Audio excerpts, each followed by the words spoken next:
आज हम quick revision करेंगे फाइनेंशियल मार्केट की, राइट? कि what do mean by financial market, its function, its types, right? Money market, capital market, stock of exchange and SEBI.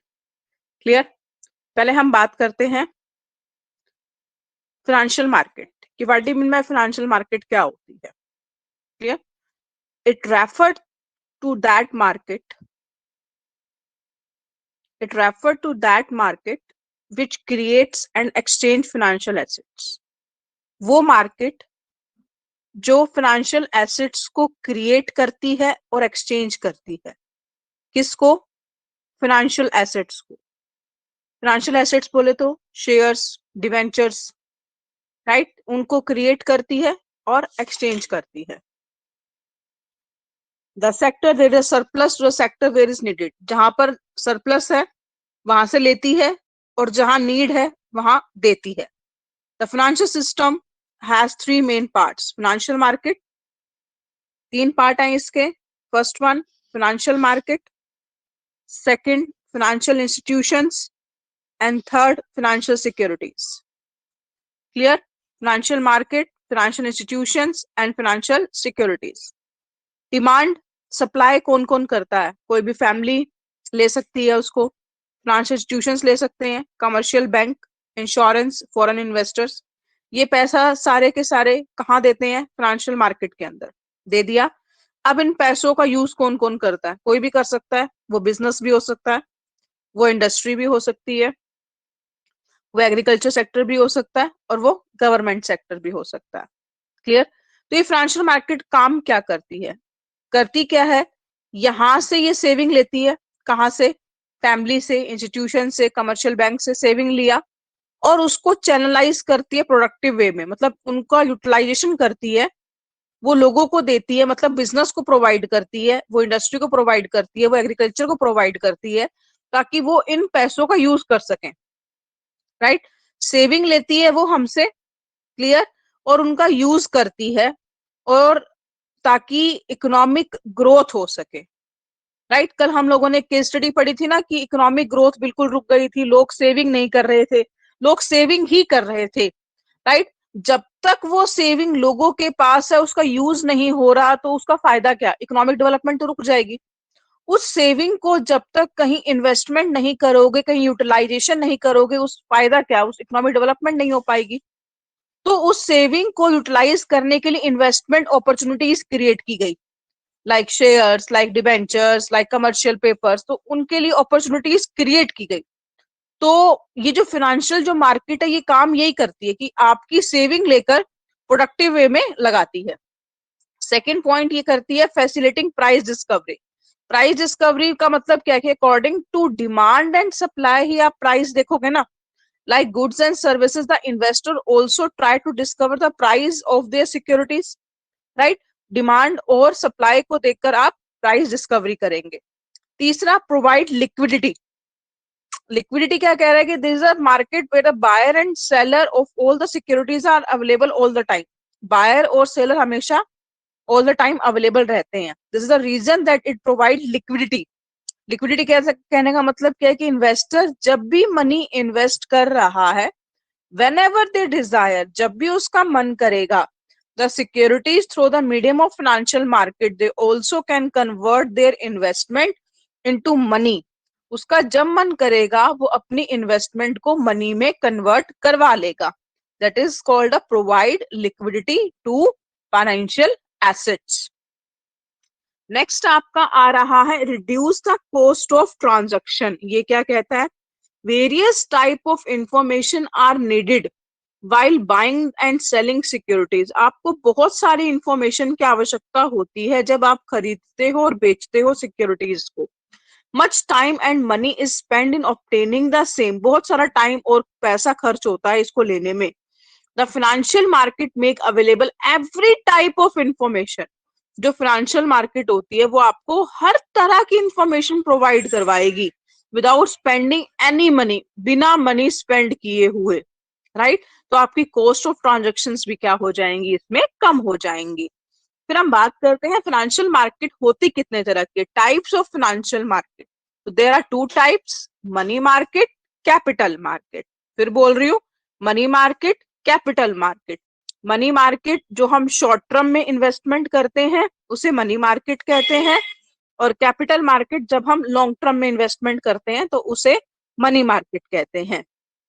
Money market की बात करें हम, मनी मार्केट तो it refer to that market where transaction in short term securities, जहां पर transactions क्या होती हैं, शॉर्ट टर्म सिक्योरिटीज में होती है, जहां पर हम जितना भी लेन देन करते हैं, हम जितना भी इन्वेस्टमेंट करते हैं, जिस भी एसेट्स में हम इन्वेस्टमेंट कर रहे हैं वो एसेट्स शॉर्ट टर्म नेचर की हैं। हम जिसमें भी इन्वेस्टमेंट कर रहे हैं वो एसेट्स शॉर्ट टर्म नेचर की हैं। क्लियर? वो एसेट्स क्या है, शॉर्ट टर्म नेचर की हैं। तो इसका पहला ही फीचर है मोर लिक्विडिटी। आप जिस भी एसेट्स में, जिस भी सिक्योरिटीज के अंदर इन्वेस्टमेंट कर रहे हो वो आपका हाईली लिक्विड है, आपका within days, within hours, within week आपका कैश में कन्वर्ट हो जाता है। Low transaction cost, there is no need of broker. आपको इस सिक्योरिटीज के अंदर जब आप इन्वेस्टमेंट करते हो तो आपको किसी भी ब्रोकर की कोई भी जरूरत नहीं पड़ेगी। शॉर्ट टर्म फाइनेंशियल एसेट्स, आप जो भी एसेट्स के अंदर पैसा लगा रहे हो वो आपकी शॉर्ट टर्म फाइनेंशियल एसेट्स है। कंसिस्ट ऑफ सब मार्केट, इसके अंदर बहुत सारी मार्केट है। किसके अंदर मार्केट है बच्चे? मनी मार्केट के अंदर जो आप पैसा इन्वेस्ट करोगे उसके अंदर ट्रेजरी बिल मार्केट है, कमर्शियल बिल मार्केट है, कॉल मनी मार्केट है। ये सभी की सभी मार्केट्स हैं। किसके अंदर हैं ये सभी के सभी मार्केट? मनी मार्केट के अंदर। स्पीडली ट्रांजैक्शन, आप जो भी मनी मार्केट के अंदर ट्रांजैक्शंस करोगे, the transaction done in the market are done speedily. Most of the transaction done here are done telephonically and remaining paper formality completed. शुरू में आप उसको टेलीफोनिकली कह दो कि हाँ भी मुझे ये लेना है, उसके बाद आपकी पेपर फॉर्मेलिटीज पूरी होती रहेंगी। तो आज हम बात करते हैं मनी मार्केट के इंस्ट्रूमेंट। तो पहला इंस्ट्रूमेंट है आपका ट्रेजरी बिल। ट्रेजरी बिल आपका शॉर्ट टर्म इंस्ट्रूमेंट होता है, first point. Second point, its maturity period can not be more than a year. इसका मैच्योरिटी पीरियड 1 साल तक का ही होता है। They are issue by the RBI, और ये कौन इशू करता है? आरबीआई। इसका maturity period 14 days, 91 days, 182 days and 364 days होता है। Clear? They are issue eight less than the face value, जो इसकी फेस वैल्यू है उससे कम पर ये इशू होता है। while the payment is made at the face value, लेकिन जब आपको पेमेंट करेंगे तो फेस वैल्यू पर ही पेमेंट करेंगे। फॉर एग्जाम्पल 13,000, वैसे वो 15,000 का था, ठीक है, लेकिन आपको 13,000 में इशू कर दिया गया है, लेकिन आपको पेमेंट कितने की होगी? 15,000 की ही पेमेंट होगी। राइट? ये प्री फिक्स डिस्काउंट होता है कि 13,000 का 15,000 में, 15,000 का आपको 13,000 में मिल गया, तो प्री फिक्स होता है। ये जो डिस्काउंट रेट जो डिसाइड करते हैं इसकी ऑक्शन लगती है। ये था आपका ट्रेजरी बिल। सेकंड आ रहा है आपका कमर्शियल पेपर। कमर्शियल पेपर एक अनसिक्योर्ड प्रोमिसरी नोट है। राइट? ये प्रोमिसरी नोट आपका, कमर्शियल पेपर आपके तभी इशू किए जाते हैं जब कंपनी शेयर इशू करती है। शेयर इशू करते टाइम जो भी फ्लोटिंग कॉस्ट आती है, जो भी फ्लोटेशन कॉस्ट आती है, उसको इशू करते हुए उस फ्लोटेशन कॉस्ट को कवर करने के लिए कमर्शियल पेपर इशू किए जाते हैं।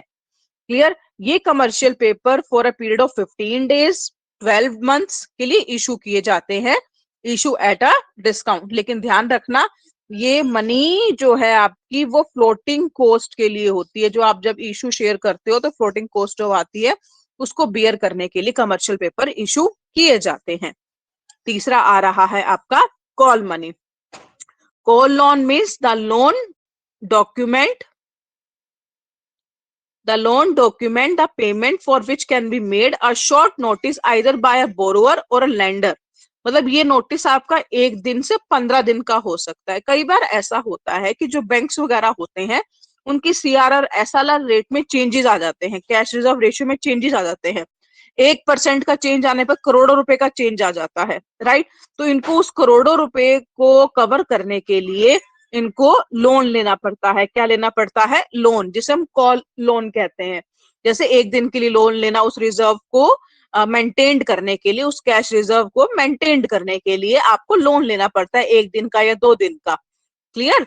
तो call money is method under which bank borrow from each other so that CRR is maintained, उस CRR को maintained करने के लिए the interest rate used for call money transaction is known as call rate, जो उसका interest rate होता है उसे हम call rate कहते हैं, which is vary from day to day, और जो उसका interest rate होता है वो differentiate होता है, differ करता है day to day activities से। Clear?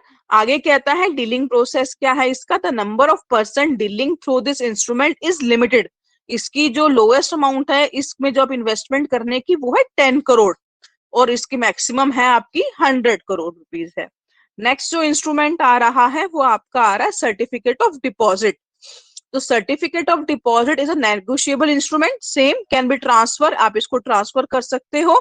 It is issue bye a scheduled commercial bank, ये कौन इशू करता है, scheduled commercial bank and Indian financial institutions like IDBI, IFCI, ICICI, SIDBI bank.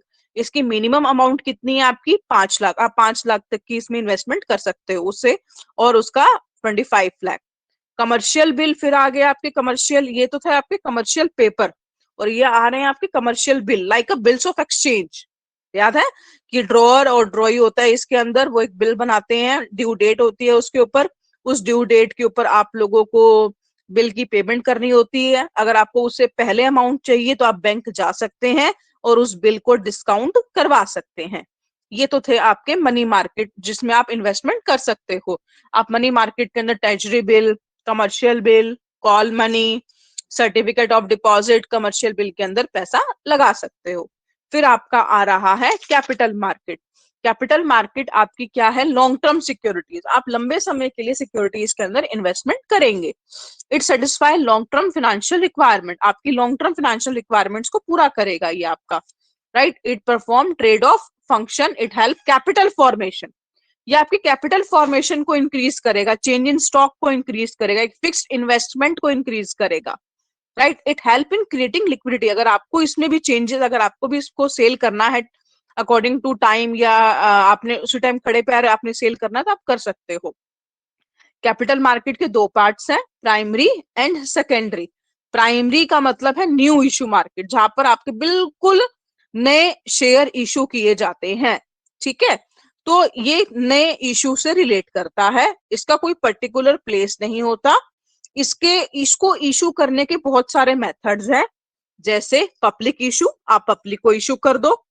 Offer for sale, offer for sale का मतलब ये है कि आप ब्रोकर्स को दे दो अपने शेयर्स, वो आगे अपने आप सेल करेंगे। प्राइवेट प्लेसमेंट, जो बड़े बड़े प्राइवेट इंस्टीट्यूशंस हैं, इन्वेस्टर्स हैं, आप उनको सेल कर दो। प्राइवेट प्लेसमेंट का मतलब ये होता है जो सिलेक्टेड क्लाइंट्स होते हैं उनको सेल कर दो। फिर आपका आता है राइट इशू, राइट इशू का मतलब जो आपके एग्जिस्टिंग शेयर होल्डर्स हैं पहले उनको शेयर दो, उसके बाद किसी और को। फिर आपका आता है EIPO, इलेक्ट्रॉनिक मीडियम, इसके में आप क्या करते हो, इलेक्ट्रॉनिक माध्यम से आप शेयर्स को इशू करते हो विद अ स्टॉक एक्सचेंज, और इसकी हेल्प कौन करता है, सेबी। सेबी सभी ब्रोकर्स को रजिस्टर करता है, अपॉइंट करता है, ये सारा कुछ काम कौन करता है, आपका स्टॉक एक्सचेंज करता है। फिर आपकी मार्केट आती है सेकेंडरी मार्केट। सेकेंडरी मार्केट कौन सी होती है, it refer to that market in which existing securities are bought and sold, वो मार्केट जहां पर ऑलरेडी सिक्योरिटीज जो खरीदी बेची गई है उन्हीं को ही दोबारा आप रीसोल्ड कर रहे हो। It is a activity in the primary market, however when the same security is sold in the open market. In this activity of the secondary market, in secondary market securities are bought and sold by the investor with no intervention of the issuing company. It's create liquidity, same कि आपने अगर cell करना है तो आप उसी time cell कर सकते हो और आप अपनी शेयर्स को कैश में कन्वर्ट करवा सकते हो। But it comes after primary market, primary market के बाद ही ये आएगा। It has a particular place, हाँ इसका पर्टिकुलर प्लेस है जिसका नाम स्टॉक एक्सचेंज है। क्लियर? फिर आपका आता है कि कैपिटल और मनी मार्केट में क्या डिफरेंस है, ये मैं आपको बता चुकी हूँ, ये आप खुद से करेंगे, प्राइमरी एंड सेकेंडरी मार्केट। फिर आपका आता है trading procedure on stock exchange. What do you mean by stock exchange, stock exchange क्या होता है, क्लियर? तो स्टॉक एक्सचेंज क्या है जरा देखें हम, क्या होता है stock exchange, meaning of stock exchange. तो स्टॉक एक्सचेंज एक ऑर्गेनाइज्ड मार्केट है, स्टॉक एक्सचेंज एक ऑर्गेनाइज्ड मार्केट है where securities issue by the company, जहां पर सिक्योरिटीज मतलब शेयर्स, डिबेंचर इशू किए जाते हैं by the companies, government organisation, semi government organisation are sold and purchase, वहां पर उनको खरीदा और बेचा जाता है। स्टॉक एक्सचेंज का मतलब वो मार्केट जहां पर शेयर्स डिबेंचर्स को खरीदा और बेचा जाता है। तो stock exchange are market places where securities that have been listed, जहां पर सिक्योरिटीज शेयर मार्केट लिस्टेड होती है वहां पर खरीदा और बेचा जाता है, या तो इन्वेस्टमेंट पर्पस के लिए कि हमने इन्वेस्टमेंट करी है, या फिर स्पेक्यूलेशन के लिए कि कभी सट्टा बाजारी लगाई, कभी बढ़ गया भाव तो बेच दिया। फीचर्स क्या है स्टॉक एक्सचेंज के कि ये कौन सी मार्केट है, ऑर्गेनाइज्ड मार्केट है जहां पर कंट्रोल किसका है, सेबी का, security exchange board of India. Dealing in securities, ये किस में डील करती है स्टॉक एक्सचेंज, सिक्योरिटीज में, शेयर मार्केट में ये डील करती है। फिर आपका आ रहा है dealing only through authorised member, stock exchange में सिर्फ और सिर्फ वही ब्रोकर आएंगे जिसको सेबी एथोराइज करती है, जिसको सेबी लिस्टेड करती है, जिसको सेबी अलाउड करती है। Necessary to obey the rules and bylaw, वहां पर आपको रूल्स और बायलॉज को अडॉप्ट करना पड़ेगा। स्टॉक एक्सचेंज और क्या क्या करती है, स्टॉक एक्सचेंज लिक्विडिटी प्रोवाइड करती है। लिक्विडिटी मतलब आपको खड़े पैर सेम शेयर्स डिबेंचर सेल करने पड़ जाए तो आप इजीली उनको सेल कर सकते हो। Whenever required, an investor can invest his money through his market into securities and can reconvert this investment into cash. आप अपनी इन्वेस्टमेंट को कैश में भी रिकन्वर्ट कभी भी करवा सकते हो। सेकंड आ रहा है pricing of securities. A stock exchange provide platform to deal in securities, किस में डील करती है ये, सिक्योरिटीज में डील करती है। The force of demand and supply, demand and supply को देखते हुए stock exchange price of securities are determine, securities के प्राइस डिटरमाइन किए जाते हैं।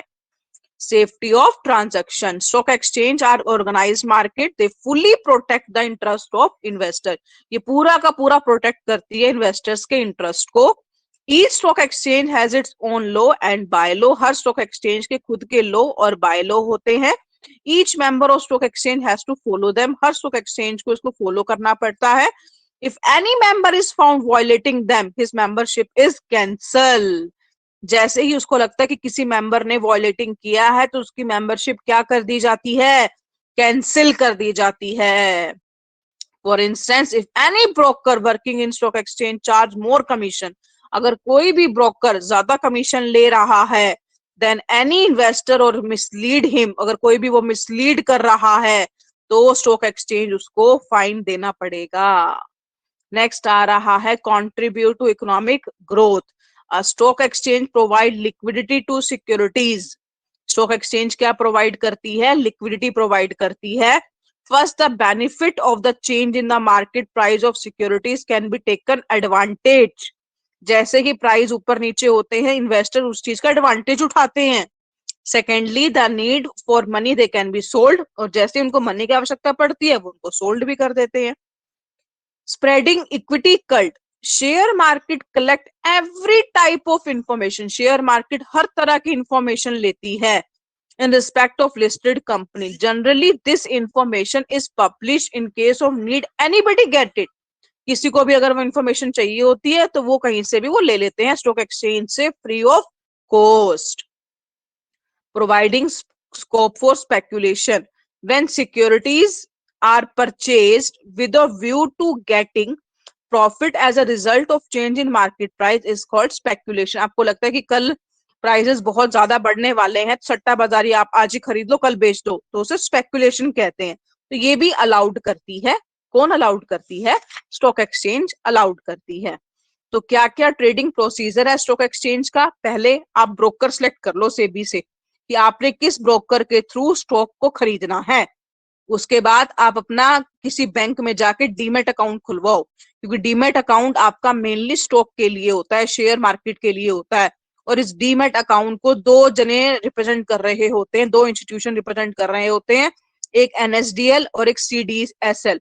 The depository come into contact with the investor, इन दोनों में से कोई ना कोई इन्वेस्टर्स के कांटेक्ट में आएगा। Through the depository participant, the depository participant in the agent of the depository, इन्हीं का ही कोई एजेंट आपके लिंक में आएगा। In accordance with the direction and guidance of SEBI any bank stock broker can be depository participant हो सकता है। फिर आप ऑर्डर प्लेस कर दो अपना कि जो जो आपने ऑर्डर आप लोगों ने देने हैं। क्लियर, ऑर्डर प्लेस कर दो आप, प्लेसिंग एन ऑर्डर। फिर आप क्या करोगे, next point, executing the order. अब आपका जो ब्रोकर है वो आपके ऑर्डर को क्या करेगा, एग्जीक्यूट करेगा। एग्जीक्यूट का मतलब कि आपकी वो पूरी की पूरी कॉन्ट्रैक्ट नोट तैयार कर देगा और इन्वेस्टर्स को भेजने के लिए in the contract note the name of the securities, उसके अंदर सिक्योरिटीज का नेम लिखा हुआ होगा, कब आपने बेचना है, किस डेट पर बेचना है, क्या क्वांटिटी है, क्या प्राइस है, वो सारा कुछ उस कॉन्ट्रैक्ट नोट के ऊपर आपको लिखा हुआ मिलेगा। फिर अब आपने सेटलमेंट कब करनी है, आपने उसी दिन सेटलमेंट करनी है या आगे सेटलमेंट करनी है। अगर आपने ऑन द स्पॉट सेटलमेंट करनी है तो T+2 रोलिंग सेटलमेंट आएगी, मतलब जो जो दिन होगा उसका नेक्स्ट 2 डेज में आपकी सेटलमेंट हो जाएगी। और T+1 का मतलब कि जिस दिन आपने सेटलमेंट कह रखी है उसके नेक्स्ट डे सेटलमेंट हो जाएगी। या फिर T+5 5 दिन बाद, T+7 7 दिन बाद आपने सेटलमेंट करनी है जो आपने शेयर खरीदे हैं। फिर आपका आता है सेबी। सेबी क्या होता है, तो सेबी क्या होता है कि जो आपकी स्टॉक एक्सचेंज पे जो नजर रखता है, जो स्टॉक एक्सचेंज के रूल्स रेगुलेशंस बनाता है, वो कौन बनाता है, सेबी बनाता है। कौन बनाता है, सेबी। तो ऑब्जेक्टिव क्या है सेबी के, ये स्टॉक एक्सचेंज को रेगुलेट रखता है, इन्वेस्टर्स को प्रोटेक्ट करता है, इन्वेस्टर्स के साथ कोई भी धोखाधड़ी नहीं होनी चाहिए, कोई भी ज्यादा कमीशन ना ले ब्रोकर, तो ये सारा कुछ सेबी करता है।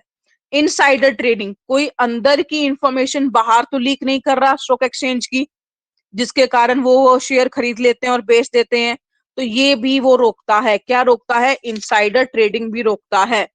कंट्रोल ओवर ब्रोकर, ब्रोकर्स पे कंट्रोल भी रखता है। और क्या क्या काम करता है, प्रोटेक्टिव फंक्शन करता है, कोई भी अनफेयर ट्रेड प्रैक्टिस हो रहा है, किसी गलत तरीके से काम हो रहा है, आप मिसलीड कर रहे हो किसी को, इनसाइडर ट्रेडिंग, कोई बाहर की इंफॉर्मेशन, अंदर की इंफॉर्मेशन बाहर लेकर जा रहे हो, राइट। इन्वेस्टर्स को एजुकेशन देता है, रूल्स रेगुलेशंस बनाता है, बिजनेस को करने का तरीका बताता है, ब्रोकर्स को एजुकेट करता है, क्रेडिट रेट देता है, वेंचर कैपिटल फंड बनाता है, राइट, ट्रेनिंग प्रोवाइड करता रहता है, time to time flexible approach करता है, रिसर्च का काम करता है।